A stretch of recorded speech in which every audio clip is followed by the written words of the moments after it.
আসলেও আমরা জীবন বলতে বুঝি অল্প কয়েকদিনের জিন্দেগি। জীবনে একটা ছোট্ট সময়, অল্প কয়েকদিনের সময় জিন্দেগি। এই সময়টার মধ্যে আমরা অনেক কিছু করার চেষ্টা করি, কিন্তু আসলেও মরার পরে সাথে কিন্তু কিছু যাবে না, 3 টুকরা কাপড় ছাড়া। কিন্তু এই জিনিসটা আমরা কেউ চিন্তা করি না। অনেকে অনেক কিছু বলে ফেলি, অনেক কিছু করে ফেলার চেষ্টা করি, অনেক কষ্ট দিয়ে কথা বলি, অনেকটি কিন্তু দূর দূর করে তাড়িয়ে দেই। এটা কিন্তু একদম ঠিক না।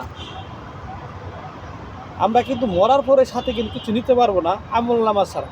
কিন্তু আপনার ভালো কোনো কাজ করতে হবে, তাহলে কিছু সম্ভব। কিন্তু আমরা অনেকের অবহেলা করা যাবে না, কাউকে কাউকে কষ্ট দিয়ে কোনো কিছু করা যাবে না।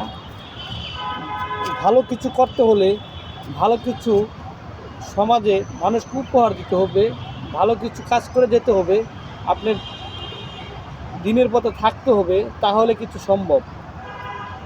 মানুষকে কষ্ট দেওয়া থেকে বিরত থাকতে হবে, কাউকে অবহেলা করা যাবে না, নিজেকে নিজে বড় ভাবা যাবে না। নিজেকে নিজে বড় ভাবা মানে এটা একদম বোকামি। এই ভুলটা যদি করেন, তাহলে কিন্তু আপনি ভাববেন যে আপনি অনেক বড় হয়ে গেছেন, কিছু না, কিন্তু আপনি নিজেকে নিজে বুকার স্বর্গে বাস করছেন।